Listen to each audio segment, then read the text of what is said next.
সুপ্রিয় দর্শক, আজকে যে বিষয় নিয়ে আলোচনা করব, আমাদের কাছে এক দাদা প্রশ্ন করেছেন।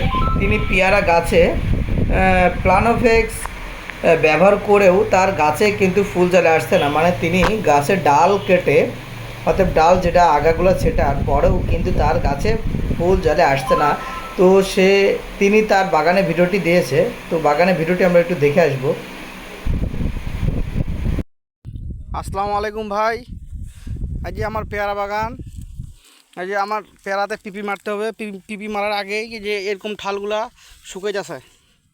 এই যে দেখেন, এর মধ্যে যে পেয়ারাগুলাতে এই যে পেয়ারাটা পচন ধরছে। এই যে ভাই, অর্ধেকটা পেয়ারা পচে গেছে, এই যে এভাবে পচে গেছে। এখন ভাই বীজ দিতে হবে, কীটনাশক দিতে হবে। যে পেয়ারা পচন ধরছে আমার, এবং ভাই পেয়ারাতে ফুল ফল অনেক কম, ফুল ফল নাই বলতে চলে। আমি প্লানোফিক্স মারে দিছি, প্লানোফিক্স দেওয়ার পরেও আমার ফুল ফল গাছে নাই, পর্যাপ্ত পরিমাণে ফুল নেই। আর গাছে ভাই আমার শক্তি আছে একটু বেশি ভাই। দেখেন তো ভাই, কী বীজ দিতে হবে। এবং এই যে ভাই কিছু কিছু ফুল আছে, এই যেন ফুলগুলো না ঝরে, এগুলোতে কী বীজ দিতে হবে একটু আমাকে বলেন। অবশ্যই আমরা বাগানটা তোমাদের দেখাচ্ছি। তো তিনার বাগান কিন্তু অনেক সুন্দর এবং পরিবেশে রয়েছে এবং গাছের অনেক জোর রয়েছে। তো সেই ক্ষেত্রে তিনি বলছে, এখন আমি এই বাগানে ফুল জলে আনার জন্য কী কীটনাশক ব্যবহার করলে দ্রুত কাজ করে থাকবে। এখন দেখো, যদি এই ধরনের সমস্যা বা এই যে পজিশনে রয়েছে তোমার গাছটা অনেক সুন্দর এবং ভালো পর্যায়ে রয়েছে। তো এই গাছে তোমাকে এখন ব্যবহার করতে হবে মিরাকুলান। আমরা স্ক্রিনে দিয়ে দিয়েছি। এই মিরাকুলানটা তোমাকে ব্যবহার করতে হবে 1 লিটার জলে 1.5 মিলি করে। 1 লিটার জলে যদি তুমি 1.5 মিলি করে ব্যবহার করো, তাহলে তোমার এই ধরনের সমস্যার সমাধান হয়ে যাবে।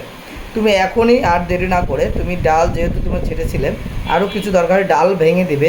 দেওয়ার পরে তুমি 1 লিটার জলে 1.5 মিলি বা 2 মিলি করে মিরাকুলান ব্যবহার করে পুরা গাছকে তুমি ভিজিয়ে দাও। দেখো তোমার গাছে অবশ্যই ফুল।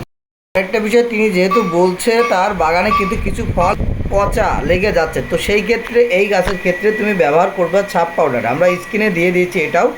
তো এটাও ব্যবহার করবে 1 লিটার জলে কিন্তু 2 গ্রাম করে, 1 লিটার জলে কিন্তু 2 গ্রাম করে, ঠিক আছে? এইভাবে ব্যবহার করলে তোমার সমস্যার সমাধান হয়ে যাবে, জলে চলে আসবে। তো যেহেতু তুমি প্রশ্ন করেছিলে, আমরা প্রশ্নের উত্তর দিয়েছি, একটু লেট হয়েছে এর জন্য সরি।